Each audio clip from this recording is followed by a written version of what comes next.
大家好，歡迎收睇《立計識愛細路》。今集要講嘅係紐卡素11月新聞報道。眨下眼已經到咗11月底，我幫大家整理咗呢個月幾單值得留意嘅新聞，順便講下自己嘅睇法。事不宜遲，我哋開始。紐卡素正式禁止球迷聚集訓練中心門口。其實球隊對球迷等球員停車簽名影相呢件事一直都想解決，因為之前球隊成績唔算好突出，頂嘅球迷又唔係真係咁多。雖然或多或少對球員造成困擾，但由於情況未惡化，所以都係默許。但依家等嘅球迷數目變多，加上出入口其實係一條好窄嘅單程路，最近亦有部分激進球迷喺紅綠燈嘗試截停球員車輛，甚至有球迷差啲俾球員架車撞到，所以最終球會決定因安全理由正式禁止球迷聚集喺門口。雖然呢個政策會令少部分球迷失望，但其實呢個問題一早就應該要解決。當球員訓練完好攰，準備翻屋企休息，呢個時候有球迷要求停車影相，狀態已經未係最佳。萬一有激進球迷有心傷害球員，後果絕對不堪設想。球會有責任保障球員嘅安全，所以呢個決定亦都係非常合理。咁又會唔會影響球迷球員之間嘅互動呢？最近有德國球迷喺開波前去聖詹士公園門口扮和特美特，成功拎到簽名同影相。相信聰明嘅球迷實有辦法揾到同球員互動嘅途徑嘅。10月最佳球員係馬力州，球隊10月成績相當好，除咗對白禮頓嗰場，其餘5場全部都贏。打得好嘅仲有哥頓、班尼斯、和特美特、梅菲、班奴同東拿利。不過呢位今季由 AC 米蘭簽入嘅中堅絕對係實至名歸，本身對佢嘅實力有所保留，仲係觀察當中。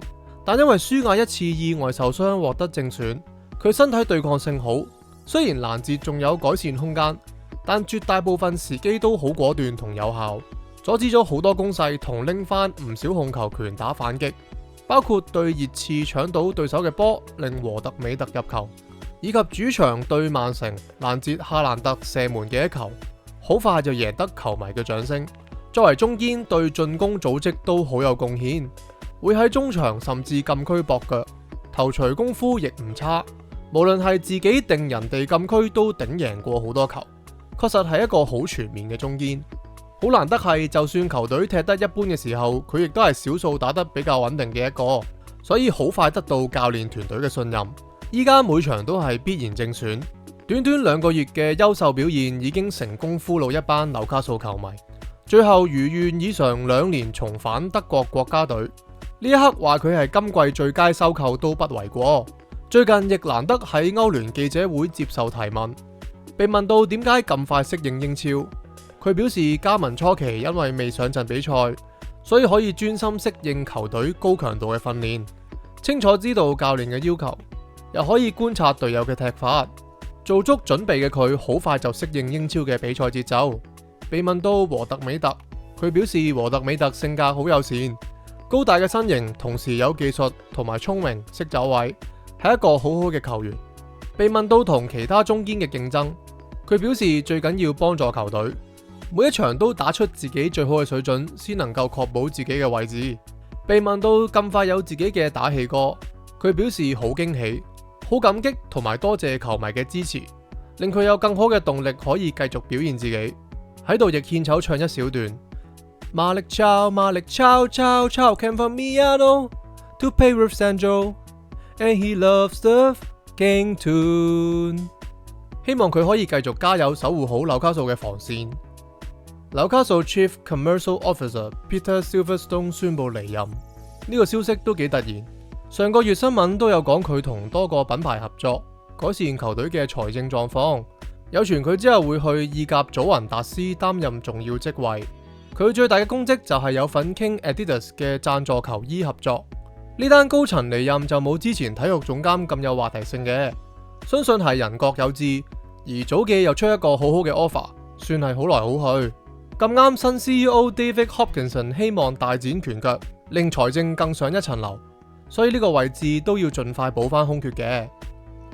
紐卡素基金會慶祝晚宴宣布賀維列入名人堂。首先要簡介一下基金會。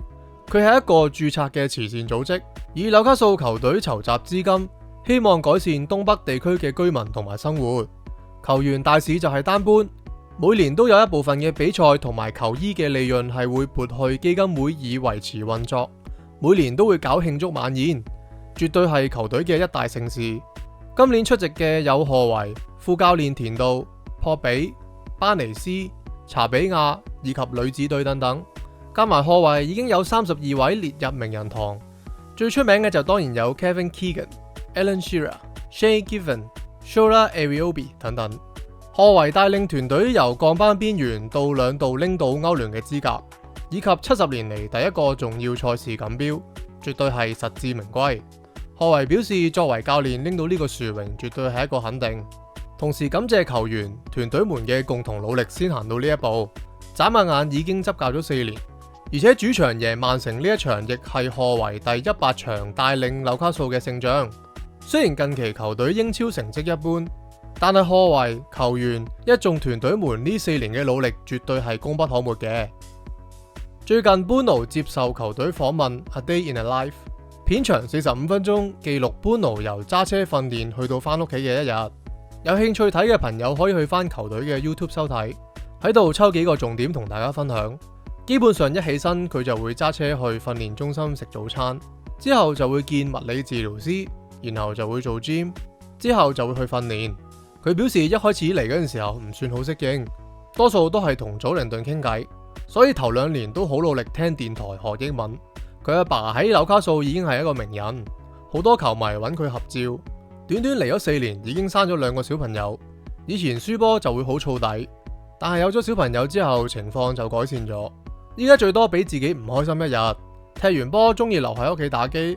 般奴好感激球隊為佢帶嚟嘅一切。自從加盟之後，佢嘅生活、家人一切都變得更好，亦好中意紐卡素嘅生活。睇到一個球員從當初外地嚟，英文一般，去到依家成為爸爸，甚至做埋紐卡素嘅隊長。一個好勵志，但又同時明白點解般奴咁愛紐卡素嘅原因。雖然唔知佢幾時會離開，但絕對會好好珍惜佢為球隊貢獻嘅一切。新聞就唔做總結啦，下個月再為大家帶來紐卡素嘅新聞。好啦，今集講到呢度，下次見。